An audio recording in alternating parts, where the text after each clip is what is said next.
Cumprimento a todos com a paz do Senhor, amém? Aproveitar que os irmãos estão de pé, abra a Bíblia comigo em Gênesis, capítulo 2, verso 19. Da outra vez que eu vim aqui domingo, descobri que a minha esposa estava grávida na sexta e prometi tomar um café na empresa de Rúfio. Deu certo, a Aurora está aí, que legal. E essa semana a Júnior me convidou para estar aqui. Júnior eu chamo de Júnior, mas é o Link que você chama. Bom, Link. Júnior também me convidou para estar aqui. E de novo, quando ele convidou, minha esposa foi fazer outro exame de gravidez. Eu falei, meu Deus, o que é negativo, irmão. Negativo. Gênesis capítulo 2, verso 19. Assim diz a palavra do Senhor. Havendo, pois, o Senhor Deus formado da terra todo o animal do campo e toda a ave dos céus, os trouxe a Adão, para este ver como lhes chamaria. E tudo o que Adão chamou a toda a alma vivente, isso foi o seu nome. Os irmãos podem repetir só o final comigo? E tudo o que Adão chamou a toda a alma vivente, isso foi o seu nome. Os irmãos podem se sentar, por gentileza? Irmãos, estou muito feliz de estar aqui de volta, graças a Deus, e eu creio que da mesma maneira que o Senhor falou comigo na minha casa, enquanto Ele me mostrava essa palavra, Ele vai falar com a igreja também nessa noite, de maneira especial. Eu sou pentecostal assim como os irmãos, mas Deus tem me pegado. Mas Deus me deu uma palavra um pouco mais doutrinária essa noite, e eu quero que os irmãos, junto comigo, possam debulhar essa palavra, junto comigo, que a gente possa de fato mastigar essa palavra, porque nessa noite nós vamos participar de um culto de libertação. Nós, como pentecostais, quando pensamos no culto de libertação, logo nós pensamos em quê? Convidar os irmãos na frente, em posição de mãos e orar para que haja exorcismo. Tudo certo, não estou fazendo juízo dessa prática, mas a verdadeira libertação bíblica não é apenas isso. Quando a Bíblia vai falar acerca de libertação, e é o que nós vamos tratar aqui nessa noite, nós temos um livro, o Evangelho segundo o Escritor João, que trata muito bem acerca disso. João vai dizer no seu capítulo 8 que existe alguma coisa que liberta, e essa coisa que liberta é o Filho do Homem, porque se o Filho do Homem vos libertar, verdadeiramente sereis livres. E o Filho do Homem, o Jesus Cristo de Nazaré, autor e consumador da nossa fé, utiliza-se de um recurso para libertar. Qual recurso que ele utiliza? João 8,32: e conhecereis a verdade, e a verdade vos libertará. Então, nesta noite, com a apresentação da verdade, que é a palavra, João 17,17, Pai, santifica-os na tua verdade, a tua palavra é a verdade. Hoje, com a exposição da palavra, nós vamos libertar pessoas para a glória do nome de Jesus. A verdade não é apenas a palavra, o Senhor Jesus também se coloca como verdade. Em João 14, versículo 6, ele diz: eu sou o caminho, a verdade e a vida. Então, a verdade que liberta é a palavra, e essa palavra é o próprio Cristo que se apresenta como verdade, ou ainda João capítulo 1, como foi lido aqui nessa noite, o verbo vivo que se fez carne e habitou no meio de nós. Jesus Cristo já é a revelação de Deus entregue por nós por intermédio da palavra. E essa libertação que acontece conosco, ela tem algo muito especial, ela muda uma chave na nossa vida. Que chave é essa? Coisas que fazíamos antes de ser libertos, após passar por essa liberdade que só Ele dá, nós não fazemos mais, e agora passamos a ter uma novidade de vida.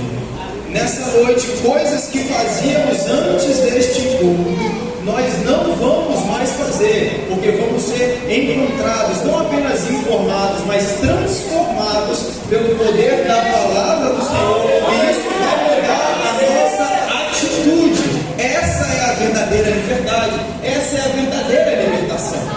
2 Coríntios capítulo 5, verso 17: as coisas velhas já se passaram, porque agora estamos com Cristo, e eis que tudo se faz novo. A Bíblia nos mostra lá em Gênesis que quando Adão pega, o que ele vai fazer? Ele se esconde na floresta. Isso é muito interessante, porque quem se esconde na floresta se coloca atrás da árvore, e quem está atrás da árvore não consegue mais olhar para frente. Mas a carta de Paulo aos Coríntios também diz que aparece o último Adão. Mas esse não se coloca atrás do trono, esse se coloca na frente do trono, a cruz do Calvário, Jesus Cristo de Nazaré. E quando ele se coloca à frente do madeiro, ele não consegue mais olhar para trás, ele só consegue olhar para frente. E aí Paulo conclui dizendo: não importa o que passou, eu prossigo para o alvo, eu prossigo para frente, eu prossigo para Jesus Cristo de Nazaré. As coisas que passaram. Daqui para frente Deus tem algo novo para nós, através dessa palavra. A palavra que li aqui nessa noite diz que Deus, o próprio Deus, outorgou a Adão uma autoridade. E que autoridade foi essa que Deus deu para Adão? Deus falou para Adão: Adão, coloque nome nos animais. A princípio parece uma ordem qualquer, uma ordem simples, mas aqui Deus acaba de instituir um lindo princípio, o princípio desfruta da promessa. Quem quebra o princípio é quebrado por ele. Adão vai cumprir o princípio que Deus estabeleceu e começa a dar nome às coisas, mas o princípio que de fato Deus estabelece é: quem coloca nome exerce a autoridade. É por isso que quem colocou os nossos nomes são os nossos. Já viu uma criança quando ganha um bichinho? A primeira coisa que a gente pergunta: qual que vai ser o nome dele? A criança já fica doida para botar o nome do bichinho, como quem diz: eu sou seu dono, eu mando em você, cachorrinho, boneca, bichinho de pelúcia. Porque quem coloca nome exerce autoridade sobre aquilo. E Deus diz a Adão: olha só, criei tudo, você vai colocar nome. Deus está dizendo: Adão, você vai reinar sobre todas as coisas. Eu outorguei sobre você uma autoridade. Use-a. E é interessante, irmãos, é interessante que Adão, quando vai exercer a autoridade que Deus deu para ele, Adão não pega o bicho e fica assim: Senhor, olha esse bicho aqui. Está vendo? O senhor acha que esse aqui tem cara de macaco? O que o senhor acha? Eu posso colocar o nome dele de macaco? O senhor não. Olha bem esse bicho aqui, senhor, do pescoço comprido. O senhor acha que eu posso chamar de girafa? Adão fez isso? O que Adão fez? Simplesmente exerceu a autoridade que ele foi outorgada. Quando eu estava estudando essa palavra, Deus me disse que existem famílias, que existem pessoas ainda travadas, ministérios travados, porque pessoas não estão exercendo a autoridade que Deus já outorgou na mão delas. Existem crianças doentes há 1, 2, 3, 4, 5, 6, 10, 12 anos, porque os pais ainda não exerceram a autoridade que Deus já deu. Coloca a mão na cabeça do teu filho, irmão, e repreende essa enfermidade em nome de Jesus. Às vezes o Senhor já outorgou a autoridade nas famílias e nós ficamos rodando em círculos, querendo saber o que é para fazer, querendo saber o que é para fazer. Deus já falou: pai, você é autoridade sobre a vida do teu filho. Lá na escola acontecem coisas, o menino volta para casa com a cabeça perturbada, porque em casa tem pais que não estão orando para abençoar os filhos para ir para o colégio. Tem crianças saindo sem bênção espiritual, sem cobertura espiritual de famílias aqui. E Deus está dizendo: usa a autoridade que eu já te dei. Não precisa ficar me perguntando o que eu faço. Não precisa. Eu já te dei a autoridade. Usa em nome de Jesus. A Bíblia diz que quem não cuida dos seus não é igual, mas é pior que o descrente. E negou a fé.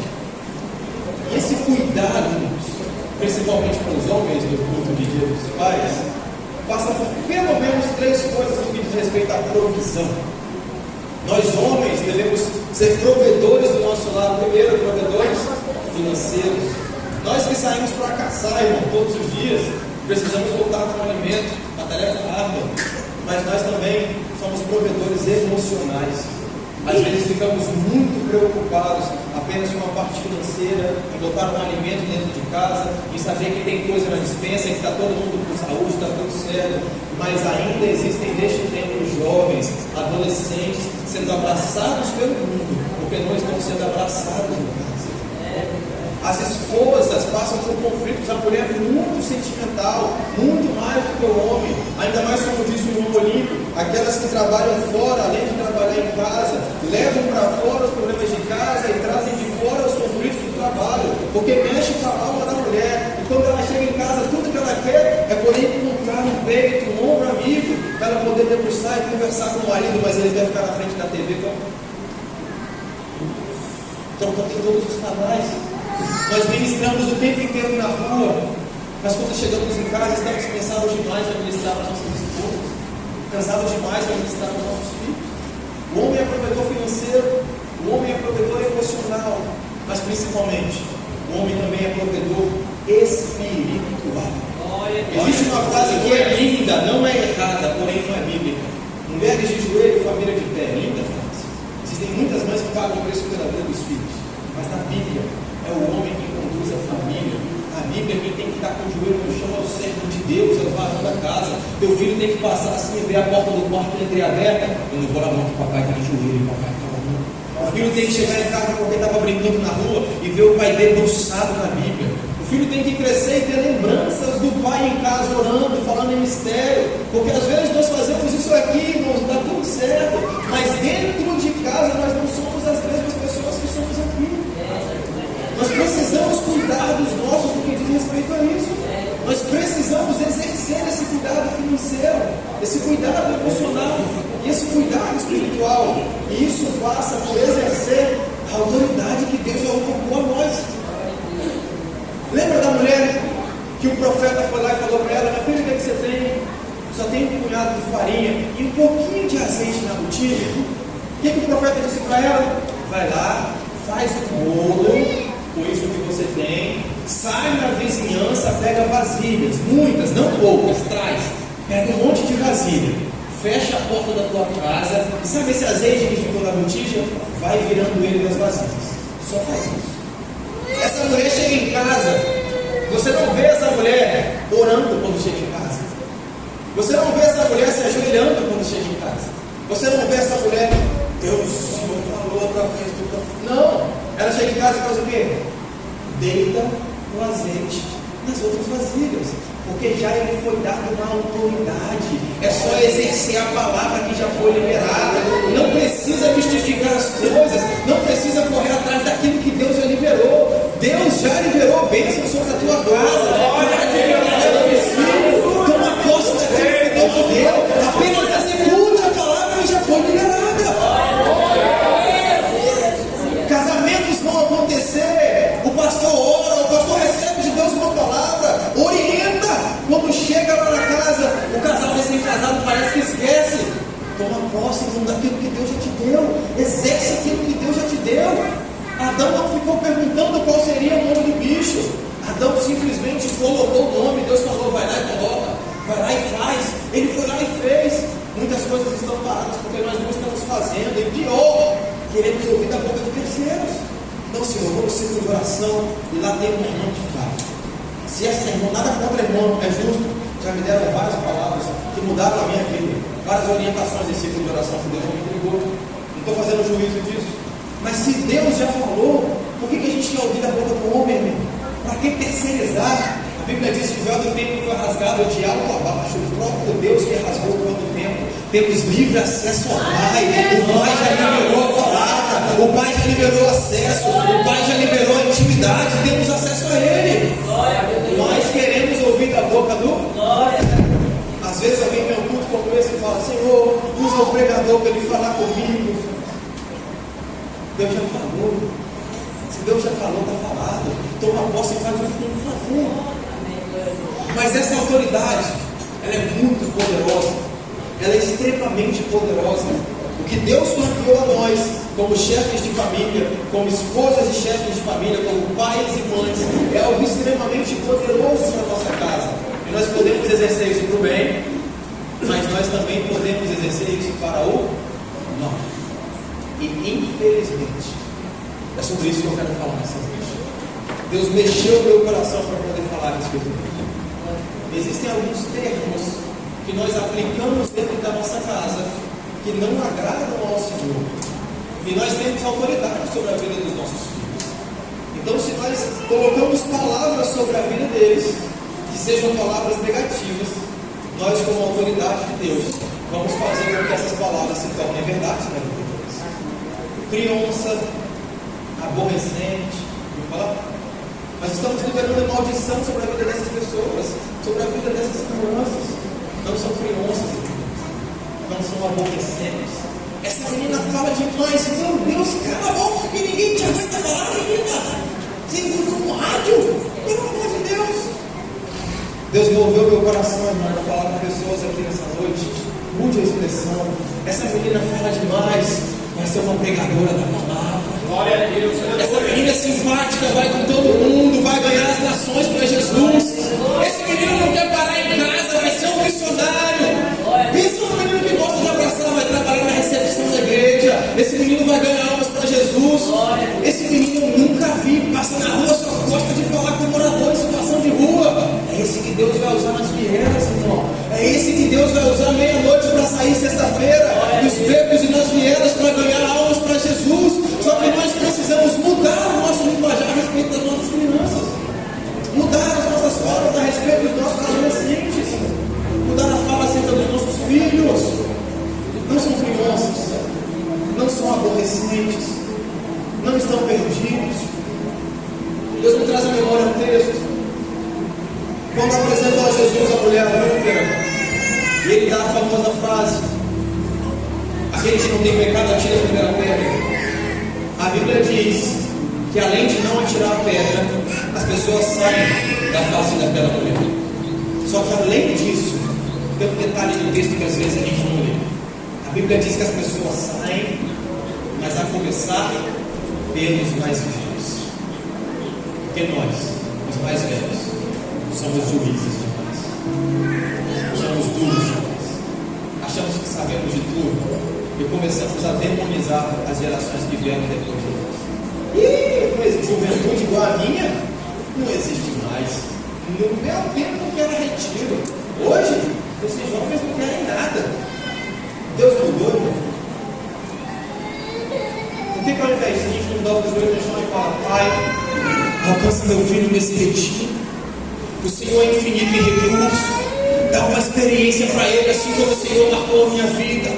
Irmão, tudo o que Deus já fez não é nada perto do que Ele ainda pode fazer. Tudo o que Deus já fez não é nada perto do que Ele ainda pode fazer. Nós servimos a um Deus ilimitado em recursos.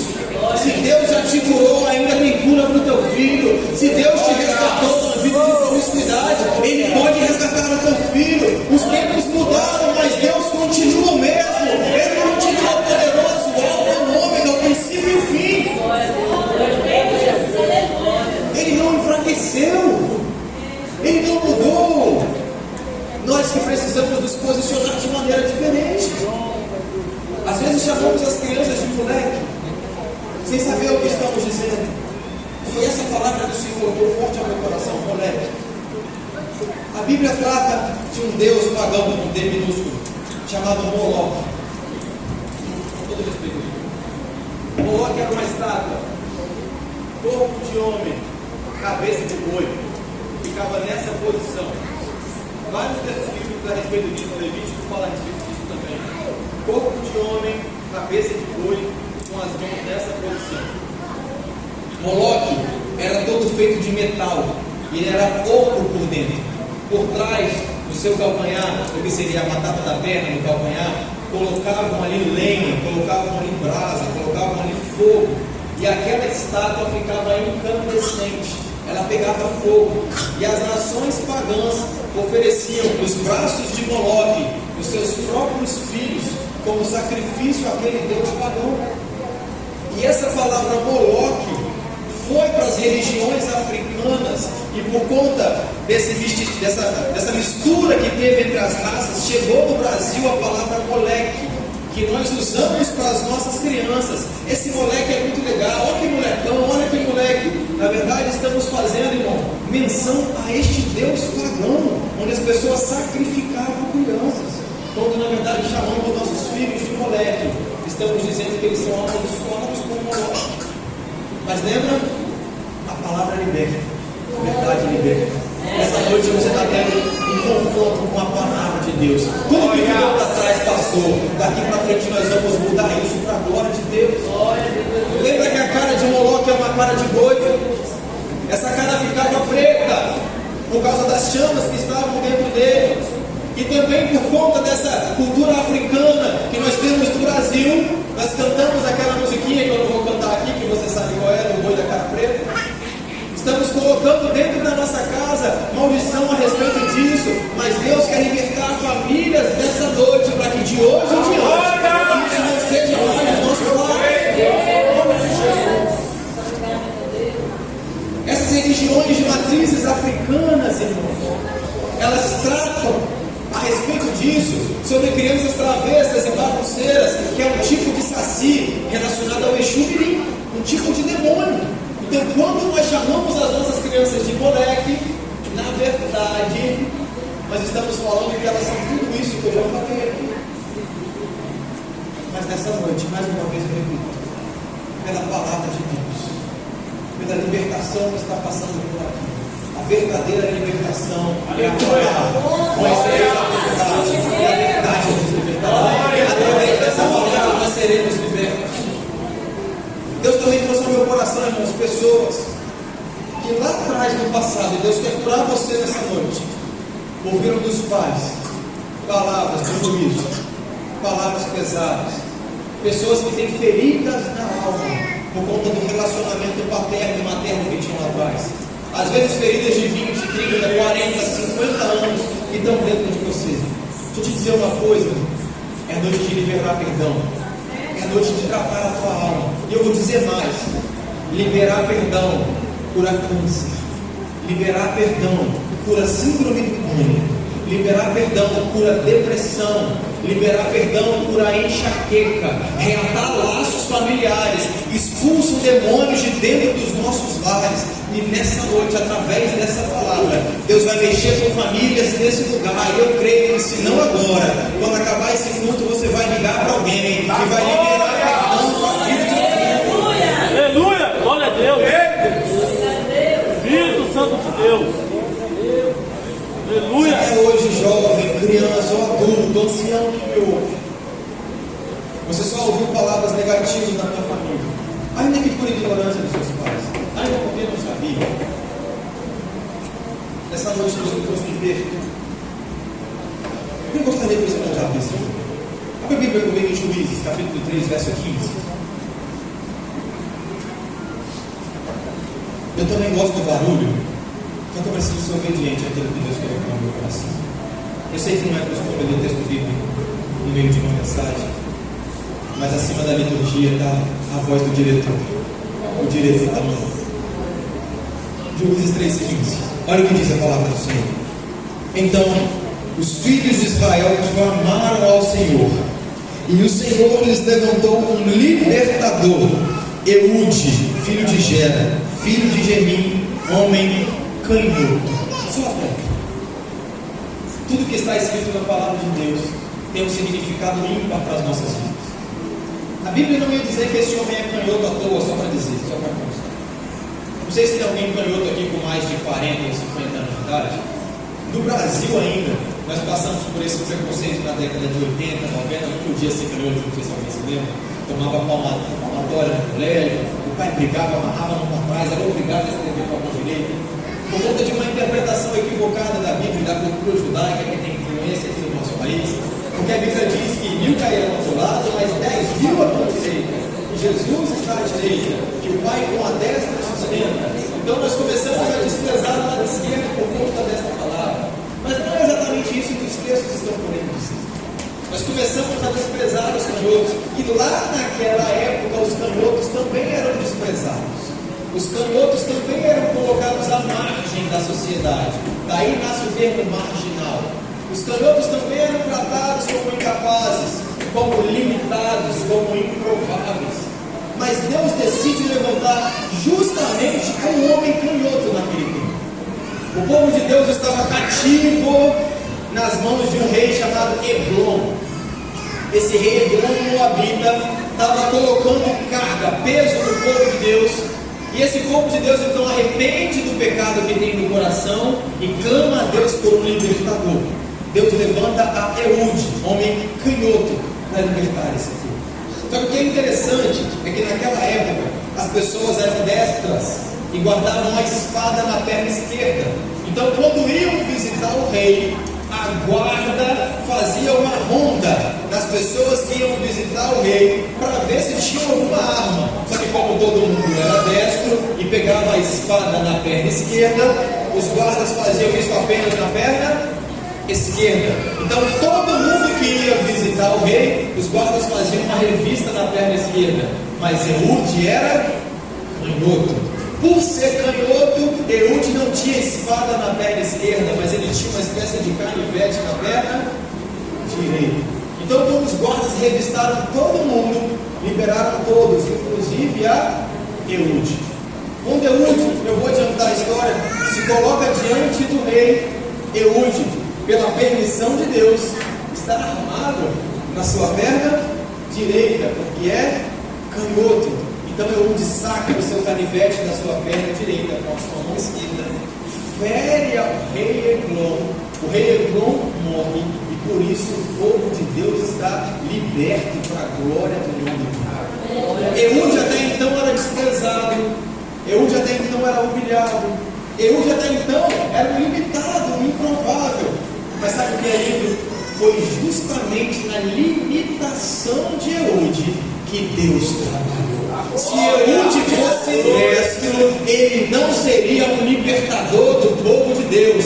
Justamente porque era canhoto, Deus utilizou a vida dele para libertar o povo que pertence a ele. O que eu quero dizer para você nessa noite, irmão? Te acham limitado, olham para você e dizem que você não é capaz. Talvez até hoje alguém olhou para você com um olhar de desprezo, mas Deus está dizendo: é na tua limitação que eu vou trabalhar na tua casa.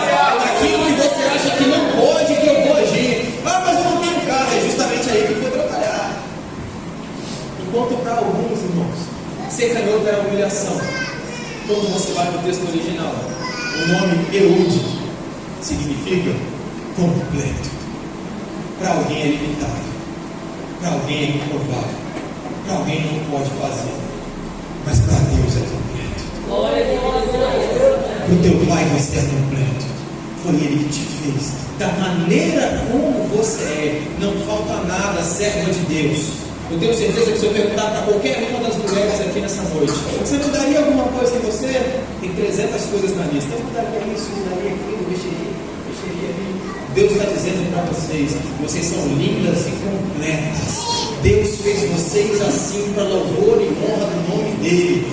Alguém pode dizer que não é, alguém pode dizer que não faz, alguém pode dizer que não consegue, talvez na tua casa, mas Deus está dizendo: você é completa, você é linda, você é minha filha e eu sou o teu pai.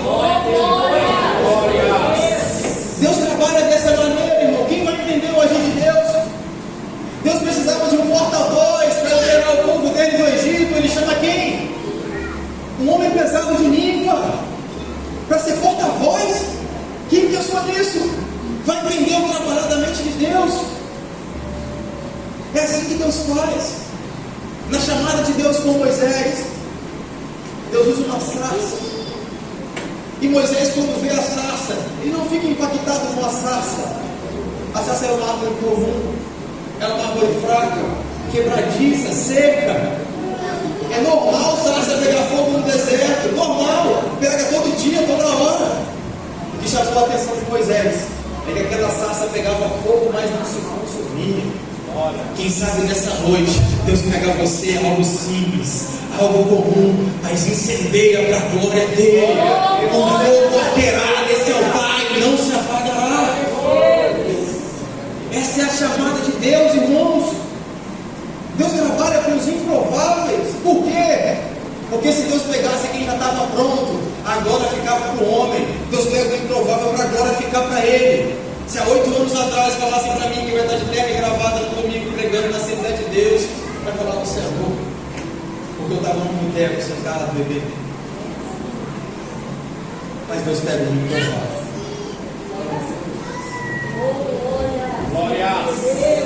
Para constituir uma família. Obrigado, Jesus. Alguém que não era digno para fazer menção da palavra. Deus faz desse jeito. Eu não sei se na tua casa você era um improvável. Eu não sei se na tua casa você foi taxado, você foi rotulado de algum nome. mas nós servimos ao Deus das improbabilidades. Aleluia! Glória a Deus! E esse Deus trabalha na família. Aleluia! Deus queria se fazer conhecido no meio do povo dele, ele levantou Adão e Eva, a primeira família. Adão falhou. Deus então levanta Sete e sua família, falha. Deus levanta Noé e a família, falha. Deus levanta Abraão e os patriarcas, que também falham. Mas Deus fala o seguinte: eu não quero só Abraão, eu vou levantar uma grande nação. Deus levanta a nação de Israel. E sabe o que é mais interessante? É que já existiam nações naquele tempo, irmãos. Se nós fôssemos fazer aquilo, nós já pegaríamos algo pronto para poder vir a linhagem do Salvador. Já tinha nação, para que eu vou fazer outra? Deus não quer os teus projetos prontos na mesa dele. Está aqui, Senhor, executa. Não, Ele quer que você fale para Ele: Senhor, o que o Senhor tem sonhado para minha casa e para minha família, faça na minha casa o que eu querer. E Ele começa a criar uma nação. Já existia um monte, mas Ele quer criar uma do zero. E Ele chama Abraão para criar essa nação. E Ele fala para Abraão: Abraão, tu vais ser pai de multidões. Abraão se casa com uma mulher estéril. É ou não é o Deus das improbabilidades? Todas as vezes que Deus quis sacudir esse mundo, do ventre de uma mulher estéril, Ele fez nascer um menino. Eu vou repetir: todas as vezes que Deus quis sacudir essa terra, do ventre de uma mulher estéril, Ele fez nascer um menino. Quando Deus precisava fazer nascer uma nação, do ventre estéril de Sara, esposa de Abraão, Ele fez nascer Isaac. Quando Deus precisava confirmar isso, do ventre estéril de Rebeca, esposa de Isaac, Ele fez nascer Jacó. Quando Deus precisava de um libertador, do ventre estéril de Ana, esposa de Eucana, Ele fez nascer Samuel. Quando Deus precisava de um libertador, da esposa de Jacó de Dan, Ele fez nascer Sansão de uma mulher estéril. Quando Deus precisava de alguém para preparar o caminho de Jesus, a mulher prepararia de Isabel estéril, da luz do Batista. Mas quando Ele precisava salvar a tua vida, não foi de uma estéril, foi de uma virgem. Em que a virgem considerada.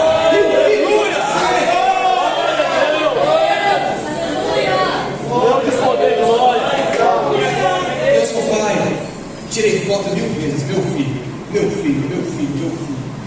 Mas Isaías diz: um filho não nasceu para mim, um menino nos nasceu. Ele veio para todo mundo. Aleluia! Um filho se nos deu de um principado. Nós servimos ao Deus das improbabilidades. Os nomes que Adão deu a esses animais, os nomes que nós colocamos, os nomes da cultura judaica, são nomes que têm significados e também são nomes que limitam. Quando Adão disse que o macaco era macaco, ele não era mais nada além de macaco. Quando Adão disse que o cachorro era cachorro, ele não era mais nada além de cachorro. Quando vai nascer Esaú e Jacó, quando colocam os nomes, tem significados. É aquele que puxa pelo calcanhar. Quando Moisés foi chamado por Deus, ele falou: Senhor, tá legal, o plano é bom, eu acho que eu atendo os requisitos, apesar de ter a língua pesada, mas se alguém perguntar quem me mandou, eu falo o quê? Tudo se permite. Na cultura judaica, o nome limitava a pessoa.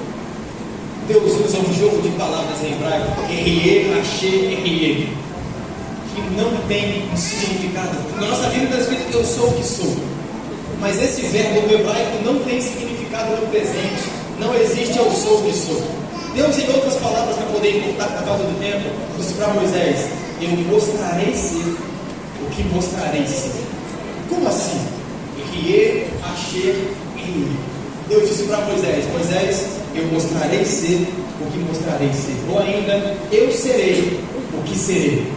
Deus está dizendo para Moisés: eu não sou limitado a alguma circunstância. O nome que você dá limita, mas o nome que eu tenho não é limitado. Vai lá no Egito. Quando você precisar de cura, eu mostrarei ser a cura que você precisa. Quando você precisar de paz, eu serei a paz que você precisa. Quando você precisar falar com vigor, eu serei o vigor que você precisa. Quando você precisar de eloquência, eu serei a eloquência que você precisa. Eu não sou limitado, Moisés. Eu sou rico em recursos. Eu criei o mundo, eu criei você.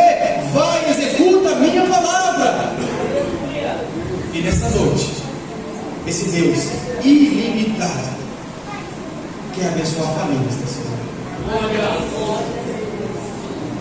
Talvez você limitou a tua casa, limitou a tua família, rotulou a tua casa, rotulou a tua esposa, teu filho com alguma palavra.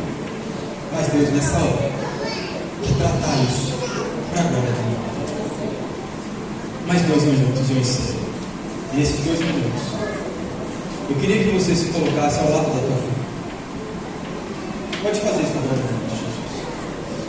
Os obreiros, se quiserem descer com todo respeito e humildade.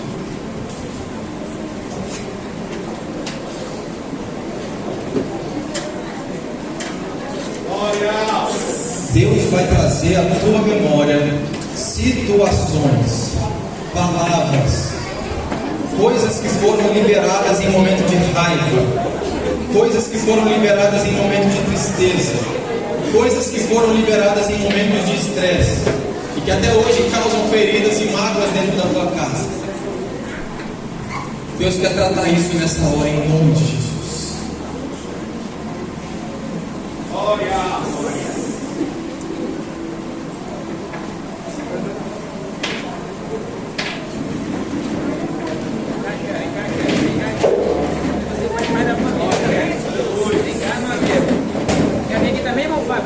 Eu queria que as famílias se colocassem em círculo, se possível, porque nós vamos olhar no olho um dos outros.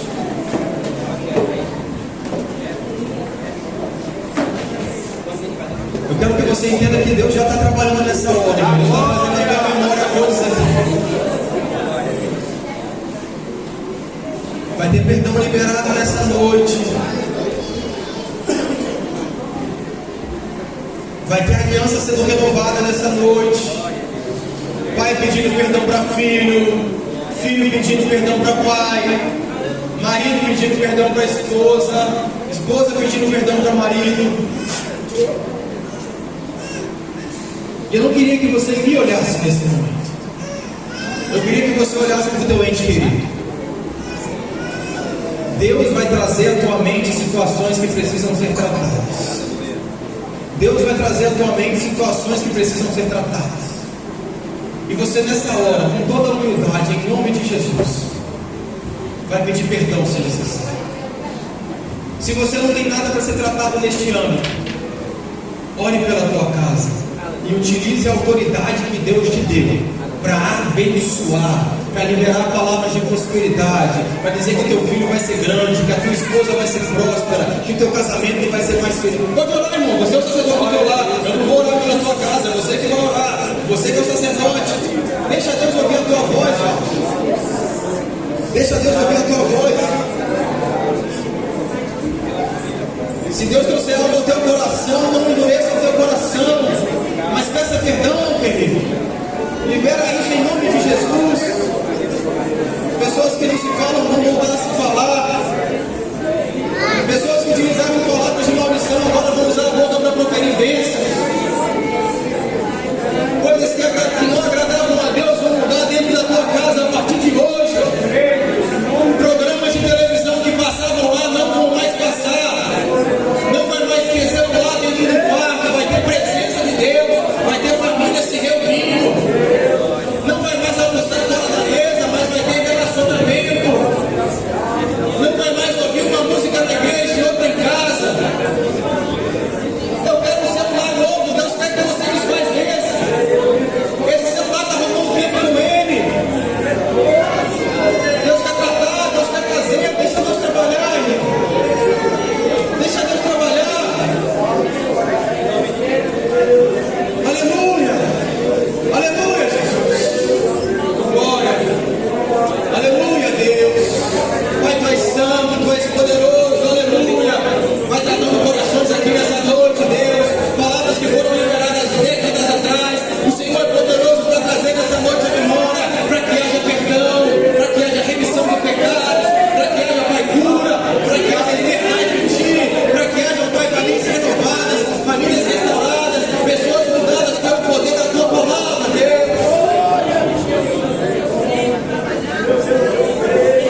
Jesus voltar. E quando ele voltar, você não vai estar junto só aqui, vai estar lá também. Família reunida na eternidade de Jesus.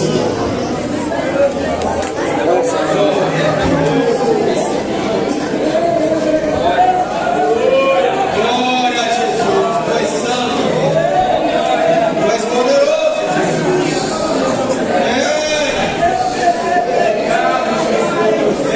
Pai, renova, Pai, restaura, és fiel,